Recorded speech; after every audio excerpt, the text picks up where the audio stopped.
Hey, what's up? Welcome back. It's me, LA, pronounced like LA, like the city. I'm not from there, but I'm breezy. Reppin' Saginaw, Michigan, not Saginaw, Texas.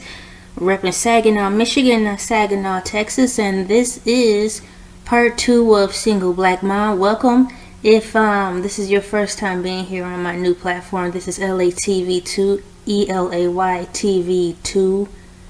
I have an original an original ELAY TV channel and another one that's novelty based with like collectible toys. They're really cool too. Give it a whirl if you have any kids, or if you want to just watch something straight up completely lighthearted after watching a lot of serious drama and stuff on YouTube and TV.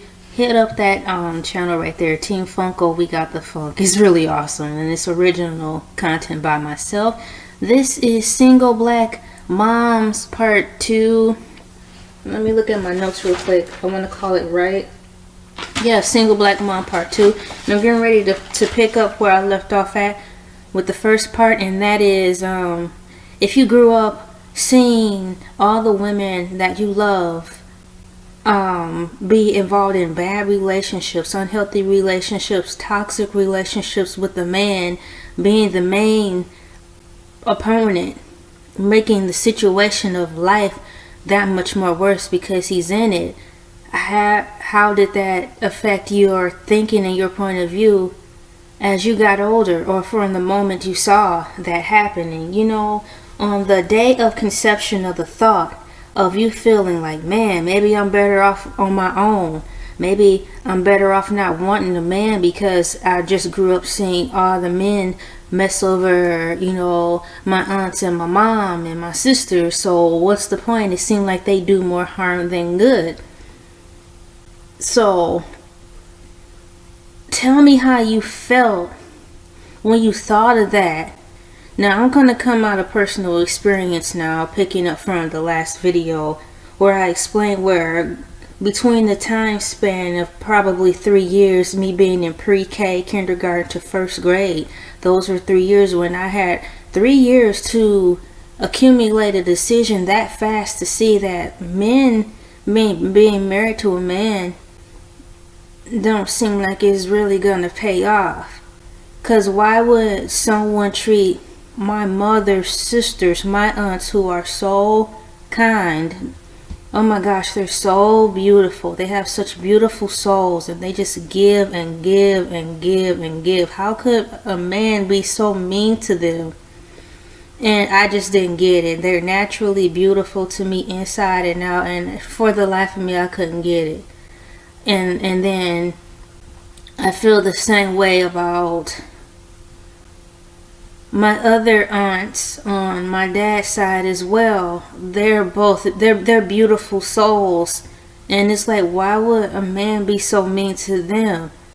And then my cousin, my older cousin, the same thing. 2 beautiful children. Oh my gosh, they grew up, we're pretty much the same age. The children are amazing. She did such a wonderful job raising those kids without a man's presence. And I still shook my head because I'm like, this girl is so on fire. She's so cool and hip, and she's got it going on. Why would somebody diss her? Why would a man, you know, be like that to her? She's so pretty. She's so sweet. She's so kind. Our whole family, I can vouch for this. We do come from a lineage of really a bloodline of really nice women. I can say that coming from what I've observed. My aunts, man, they're all sweet, they're creative, open-minded, or if they're strong in their opinion, they don't beat you over the head and try to force you to convert, to say like, oh, you're right. Or if you're like, just say, oh, I'm gay. They're not gonna be like, oh, you're stupid, you're not following the way of Christ, how dare you, you can't come to my house anymore, I gotta watch you now. You know, they're not like that. Even if they, you know, may have something against something, they're not gonna treat you like trash. So the women in our family are naturally nice and giving and creative, so why would we always get pitted pitted with beast men, you know? So having said all that, I grew up, I wouldn't say that. From those 3 years, preschool, kindergarten, first grade, my family moved to what was considered the suburbs. And I say that loosely because it didn't seem like the suburbs to me. But we moved to what was considered the suburbs in late 91, early 92. And that's when I remember my dad's presence being with us forever. It wasn't none of that. See Dad next year or feeling or next month or every once in a while. He was there to stay. Oh my gosh. So I'm assuming my mom and dad maybe worked something out so they just stayed together. You know what I mean? But he never left. He was a permanent fixture in our lives. And to me, honestly, if he was trying his best, that was his best. So, if that's all he could do, but it seemed like life got worse when he came around and stayed permanently. It really did. We couldn't do anything. It turned into a prison. He was very controlling. And I don't know why. I'm assuming maybe now that I'm older, he apparently had a past that he was scared of. Well, you should have thought of that before you had us. You should have thought of that before you chose to be with my mom. You should have thought of all that instead of being selfish, putting us in a situation where now our family can't do anything because you say so. So that really killed a lot of ambition and dreams and wondering and thoughts, and me wondering like, well, what's the point? It seemed like all the single mothers I know, from what I've seen from my family, they're better off without a man's presence. And that was sad. I felt hurt. I felt defeated because I didn't know who to talk to about that. My mom was married. She's still married, but it was hard talking to her about these things. I talked to her before, but it don't seem like I was getting any leeway. I wasn't feeling any. I didn't feel like when I was burying this stuff with her, I didn't feel any better. You know how they say you're supposed to talk to someone you trust, so you can just unload. Sometimes you just need to talk to somebody and you feel better. But when I talked to her about those things, I didn't feel better. I actually felt worse. So I had to really remind myself to stop talking to my mom, even though I really wanted to, because I never felt any better when I talked to her about heavy things. I felt worse. But it was hard. It took a while to break that process, because a mother wants to talk to her. A daughter wants to talk to your mom. So you kind of forget. Well, I did. So I'm looking at my mom's marriage, and she don't seem happy. She seemed worse. She's not the same anymore. She's not the same happy mom anymore now that she's with my dad. She's not. Totally different personality. And it's like, man, I had to really separate myself and not lose myself in that house. Thankfully, there were Disney movies like Aladdin and Little Mermaid that really helped me stay true to the course. People bash Disney movies all day, but we couldn't watch much in the house. So thankfully, we were able to watch those movies, because I would watch them over and over, because those were my love stories. Those movies gave me hope that, despite of what I'm seeing in these piss poor relationships and all the women getting played, there could be an Aladdin out there for me. There could be a Prince Eric out there for me. Aladdin is from the Aladdin movie where Aladdin marries Princess Jasmine, and Eric is from Little Mermaid where he marries Ariel. So I used to watch those movies over and over. Not only did they make me happy, they took me away from a very controlled environment where everything was dictated, and it gave me hope too. And that was my secret. That was my secret. That was one thing I couldn't share with my parents because I knew they were going to find a way to destroy that too.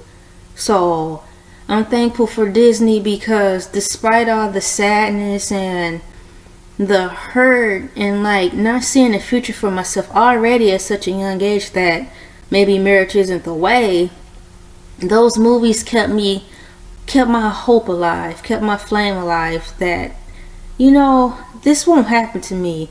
There is someone out there for me. But as I grew older and life got more intense, unfortunately, my older sister began to get into relationships and I would hear her cry.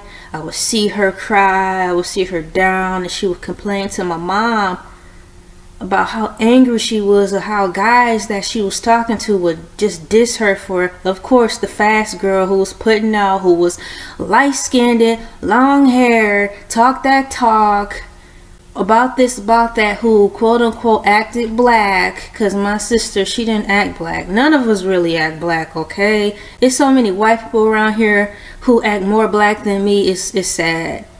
You know, it's like I'm a white girl trapped in a black body nowadays. That's how it is. So it's like, man, my sister getting played now. She is so nice.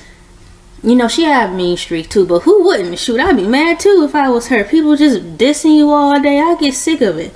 I'll turn a little angry too, but underneath all that crap and underneath her anger, because it was rightfully so and entitled per se, I mean, she was just angry because a lot of stuff was going on with her that was unfair. That's what I could say. Sometimes life can be unfair. Well, life was unfair for her in the ways that just didn't make sense, okay? So, not only to be betrayed by quote-unquote friends and guys she was talking to or was about to, you know, get into a more serious type of friendship that could lead to a dating thing, from what I was hearing, seeing, and observing, guys dissed her too, and it hurt. I hated that. So that didn't help neither. So I'm living through my life witnessing more females in my family go through this timeline of life where men are just dogging out the women. And I had my share too growing up. I liked the guy when I got there I was in second grade. I liked the guy, I thought he was awesome. But of course he didn't like me. Fine, that's cool. I was different, of course. I mean, really different. So I kind of knew my odds were against me. But what I couldn't understand was, even though he may not have been into me like that because I was a flat out geek and I wasn't the stereotypical black girl and I didn't act like them, what I didn't understand was, well, if you don't want to be my girlfriend, at least want to be my friend. You know, friend, I'm just as cool with the friendship, but as I grew older, it was like I don't think I could understand why, if you weren't interested in me in a boyfriend and girlfriend relationship, how could you be so cruel to me and I'm just a naturally nice person? Why would you treat me as if I'm embarrassing you? I answered my question, but you know, I'm quite sure I was embarrassing to them. But you didn't have to treat me like that, though. You know, that's not how you treat people who are genuinely nice, is what I'm saying. So growing up in my fair share of wanting to date, or at least trying to be friends with guys, because that was hard. My dad didn't let me have boyfriends, so it just was so hard. It was just so hard to even want to talk to guys, because I was just scared if my dad found out if I was just friends with guys, he'd kill me, per se. And he was mean. Trying to stay centered in this and not get all over the place. I was talking about, as I grew up, I saw my older sister get in relationships and how guys dogged her. That didn't help build my case. That didn't help build my case that there was hope out there. It strengthened my case that if I ever had children, I would just stay a single mom forever and just casually date guys off and on, but not have them be with me because I didn't see any use. They just caused pain. And when I started trying to date and I was interested in guys, I didn't get any good play. Neither. It was pretty much they treated me like like Steve Urkel. Yeah, like Steve Urkel. You know what I mean? Like that. So that put a question mark in my head too, because I'm like, I'm really nice. Why wouldn't somebody want to date me? I thought guys wanted nice girls. You know. But apparently not at that time.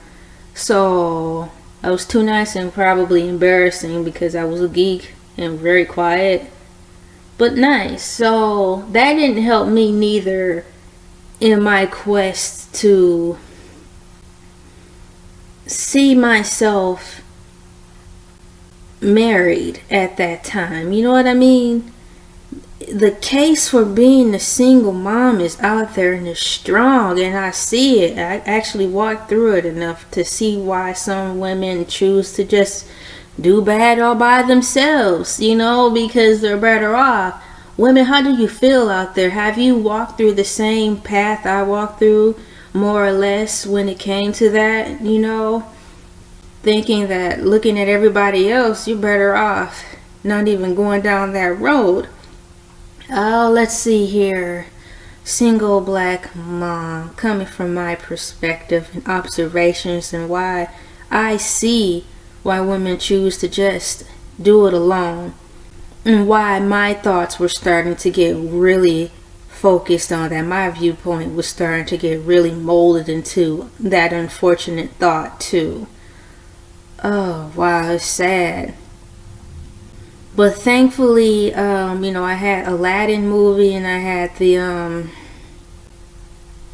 heck, what was the other movie, guys? Aladdin and Little Mermaid. But as I got older, let's just say high school, I wasn't seeing anybody, but I like guys too. But it was the same story. I'm too quiet. I'm such a geek.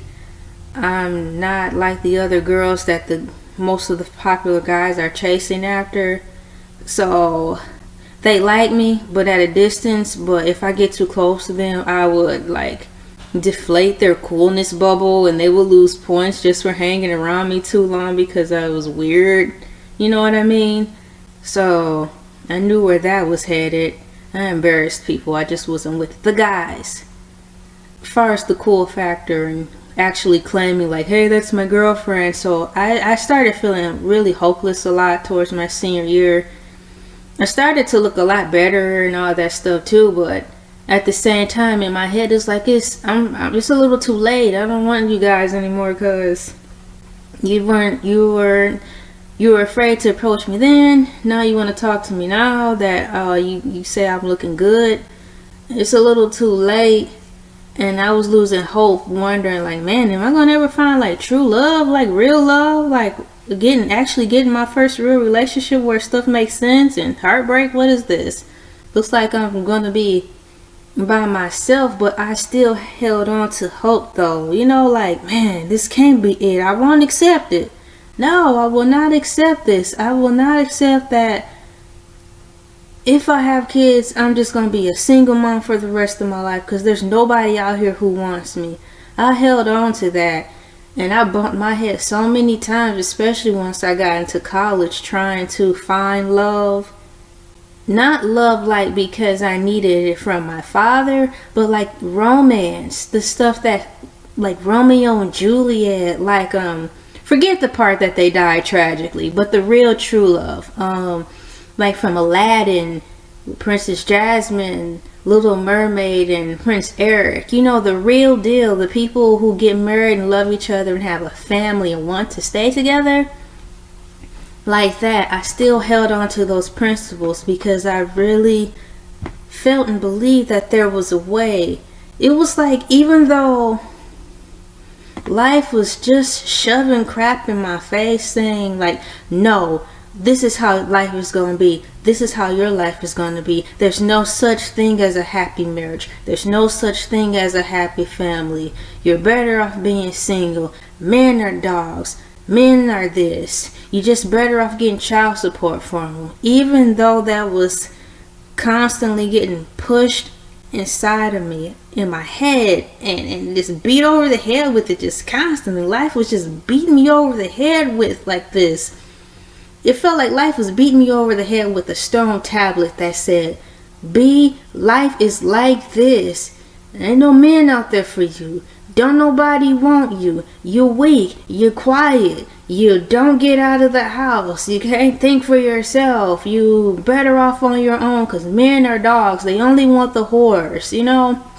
So life was really beating me in the head with that, but I still held on to my faith and my belief that it had to be something more out there. It was hard though. It was so hard because it was like swimming through dirty water. You know you're gonna find your way up to the top, but it's like you don't know which direction to turn. I didn't know which direction to turn to find guidance because nobody in my family had their stuff together when it came to family. So I was forced to look outside my family to find some type of example. Thank goodness for TV shows because I needed some type of guidelines to go by to give me hope, to feed my soul, to feed my spirit, to say like it's possible. TV is make-believe, but you can best believe that the people, the creators who make these storylines and scripts are pouring these ideas out from their minds, from realities that they have had and may have experienced. They're pouring these things out into things called scripts that actors and actresses play out on TV. So there's gotta be some truth in there. I cannot just be coming from a home of unbrokenness, vile sickness. I have got to believe that there is hope for me to have a family, to have a husband, despite of what I'm seeing. So I don't care what you people say.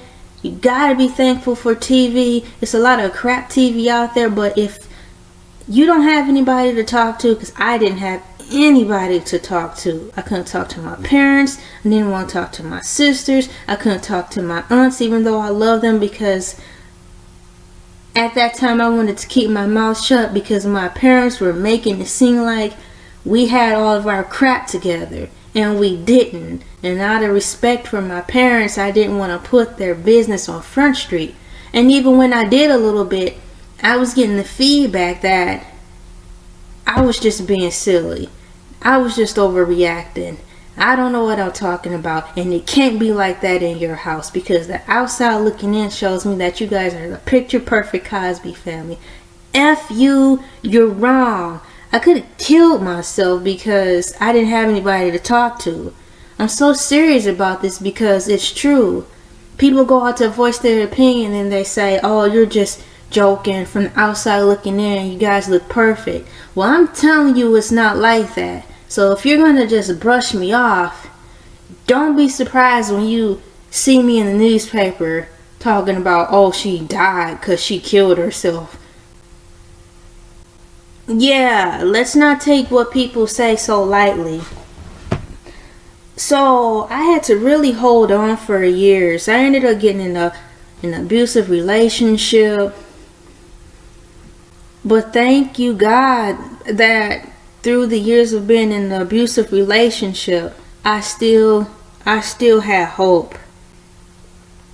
I still had hope that I'm gonna start crying. Don't cry, girl. I still had hope that through it all that there was gonna be somebody for me. But I didn't know how in the world that was gonna happen. It got so bad that even though I had hope that there was someone for me, once I escaped that abusive relationship, my hope was that in the next life that there will be someone for me.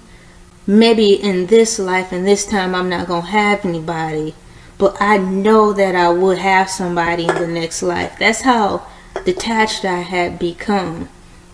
In this life, once I escaped that unhealthy relationship and lost everything, I made my peace that I would just be single forever. Single forever meaning I wouldn't get married in this lifetime.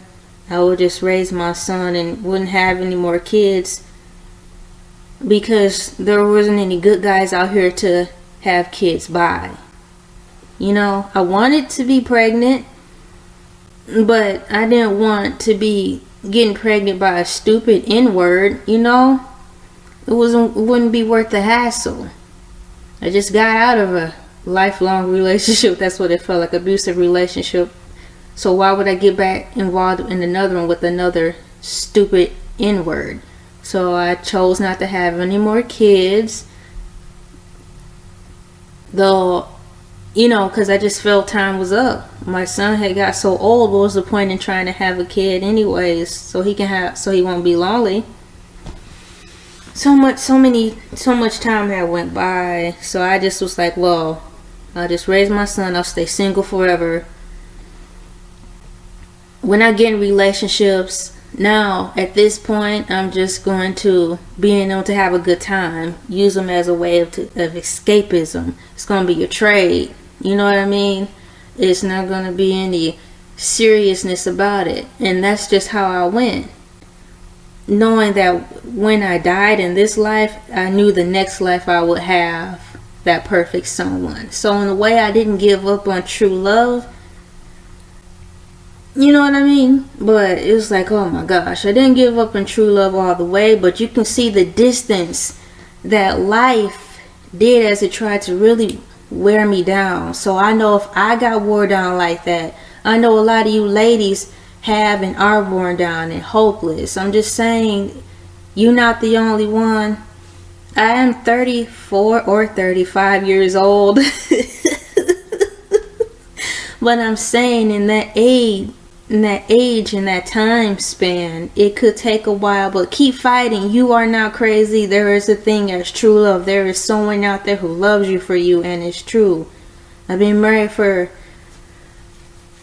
about 3.5 years now, okay? So that's what I'm saying. It may take you a little longer, but don't give up. Because I wasn't expecting to find anybody in this lifetime. But I best believe I knew the next lifetime I was gonna. That's how bad life wore me down. Oh my gosh, I hope I'm explaining it to you guys. I made my peace, knowing that it is possible to have a happy family of your own, have children, be a stay-at-home mom, be a loving wife, have a wonderful husband to love and shower with affection. I knew that it still existed, but for me, I felt like I ran out of time. Out of time meaning not my biological time clock for reproducing children, but time in general. I felt like I just ran out of time. And it was weird. I felt like I just ran out of time. Maybe I ran out of time in a way where my self-conscious was like, yo, just stop searching. Not to give up, but don't try so hard. Like those love psychologists say, when you're not looking, that's when it comes. Stop trying so hard. All you have to do is believe. A lot of times when it comes to love and relationships, you don't have to try so hard to do it, to make it happen, to make it work. It's just supposed to come with ease, and it'll come to you. So when I stopped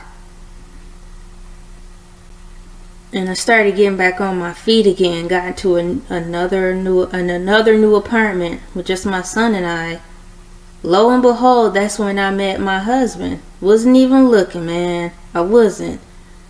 I was not even looking. I had made my peace that I'll just be single forever. One kid, by myself, you know.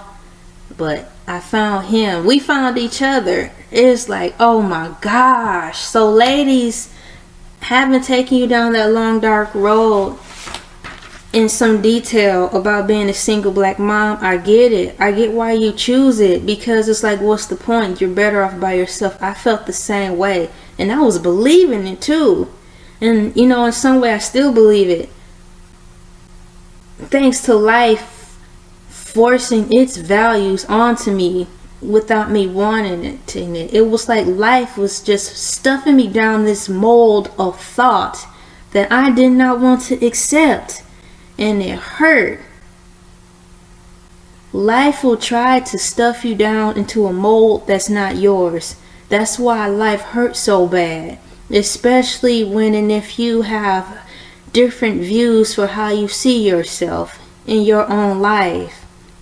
So when life takes control over you and chooses for you, meaning life itself and people thinking that they know better for you and think they know what's best for you and forcing you to do things, that's them stuffing you into a mold that you weren't even born to be fitting in anyways. That's why we have all these stupid scars.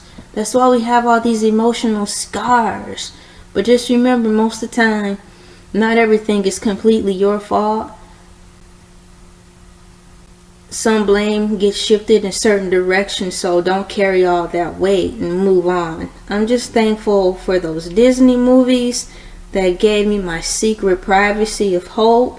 Because if I didn't have Aladdin movie, if I didn't have Little Mermaid movie, and thank God for Twilight. If I didn't have the Twilight movies, they were so romantic, just showing how love can be, how love starts, and how innocent and pure it can be, from courtship to liking each other, to holding hands, to wanting to do this, to wanting to do that, to wanting to have a family. I would have been lost.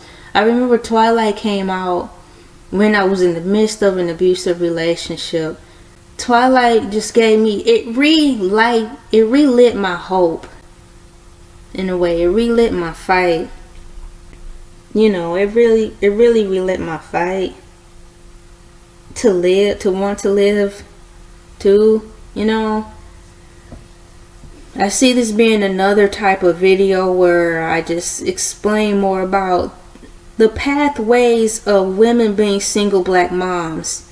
There's so many paths that leads a woman to wanting to just be a single black mom. There's so many paths that lead to the one road of what seems to be hopelessness. These are a couple roads or paths that I went through that made me feel and believe and think that just being a single black mom is better. This is me, LA, pronounced like LA like the city. I'm not from there, but I'm breezy, repping Saginaw, Michigan, not Saginaw, Texas. I'm repping Saginaw, Michigan, not Saginaw, Texas. You're listening to ELAY TV 2, Single Black Mom Part 2, and you can best believe I'll be touching on this subject, but in another way. But it's all going to pertain to the same things, our struggles. You know, our struggles. And the rationalization of us coming to the conclusion of just being single. And maybe why you guys just decide to just collect a check from a man and not have him in your world because of fear, or you're just tired. We'll have to talk about that a whole nother time. I love you all. Ladies, just hang in there, man. I'm talking to my black community right now. No offense. I'm just saying I'm black. And I'm talking from experience. You guys, just hang in there in the fight, man. If you really want to be a wife, man, if you really want to be a mom, hang on. Turn inwardly and focus on you and your babies. Forget trying to force a relationship into your life. Just let it flow, okay? Because it'll happen. Just keep turning inward and focusing on what's before you. What's before you is yourself, your mind, your thoughts, your ambitions, your wants, your hopes, your dreams, and your children. Focus on what's physically in front of you. If a man is not in front of you, any way, shape, or form, ladies, forget about him at that time. If there's a man in front of you and you're just holding on and you know it's not good, let it dissolve peacefully and keep going. I love you, ladies. Please, let's look at life in a different point of view. We all lose hope.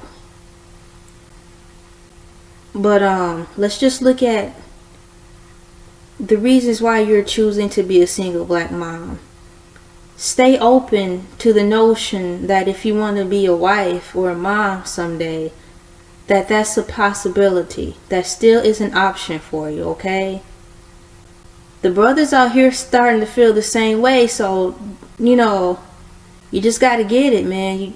Everybody's starting to feel the same way. Hold on and believe that if that's what you want as far as the family, it can be done.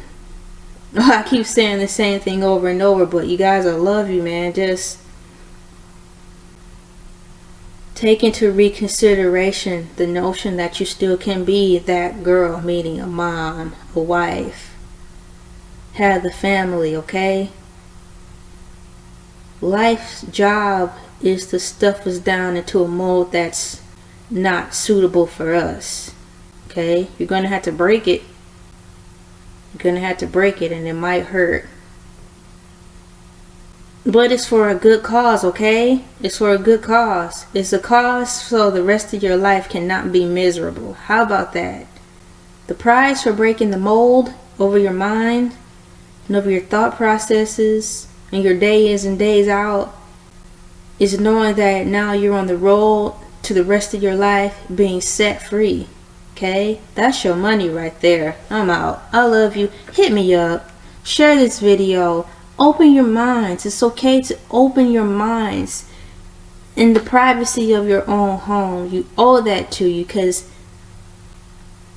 if you're not around, the people in your world are going to suffer. Okay? Take care of your mental, man. Take care of your mental, because your babies need you, man. They need you. They need a healthy mind with healthy thoughts, with a happy heart. That's, you know, men find that sexy. Okay, you got to have a healthy mind, a healthy heart. Men love women with a happy heart. That's the best makeup money can buy, per se. Alright, ladies. I'm going to keep coming with these videos, but I'm not going to kill myself making videos neither, because I'm a wife and I have a child. I have children, and so I'm not going to kill myself slaving away over YouTube neither, but I got to get the word out there too. I'm out. But not before saying thank you once again for taking your time to listen to me for a little over a half hour. Please know you did not waste your time when listening to this, because this is positive, you know, like positive radio, positive speaking, speaking life, speaking healing, XYZ. You didn't waste your time listening to me.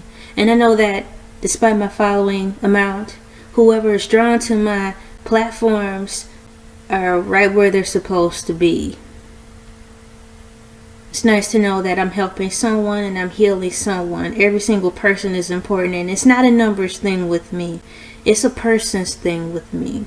If I can reach one person, oh my gosh, I don't feel like I'm wasting my life.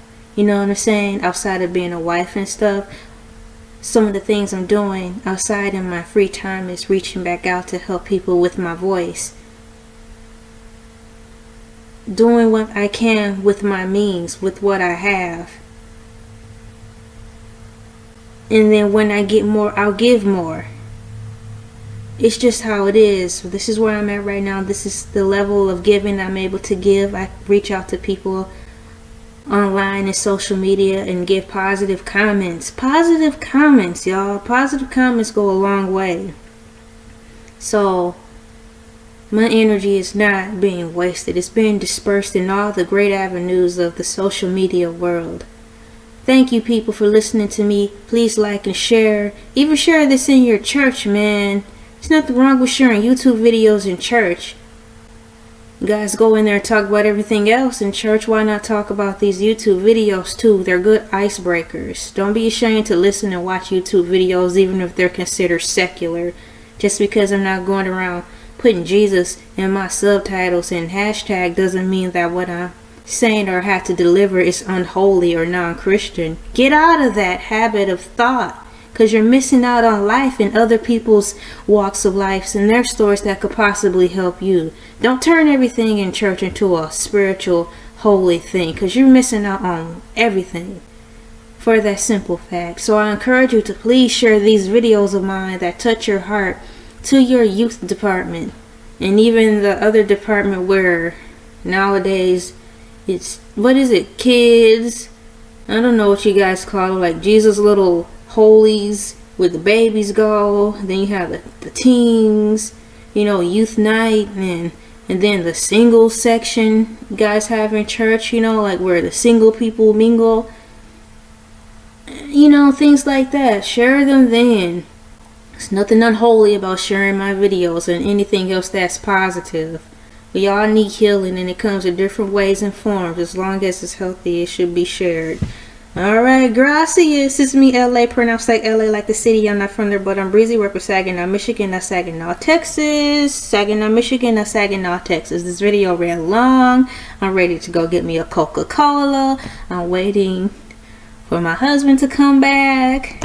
I'm gonna get me some popcorn. I'm gonna go upstairs and watch some Netflix. I've been watching this really crazy anime cartoon. My sister, I know I'm off topic, but this really crazy anime cartoon my little sister told me about. I think it's called Arigato. A-G-G, Arugato or something. Oh my gosh, it's crazy. Even my son started to watch it. Y'all get into Netflix. Try not to watch the same thing. Watch something off the wall so you can just shake up your brain a little bit. You'd be surprised. Just how watching something different refreshes your intellect and point of view. It's Happy Friday. Happy Friday. It is May 17, 2019. May 17, 2019. This video will be up and running in a few days or next week or something, but I did it 5/17/2019. Alright, see you guys.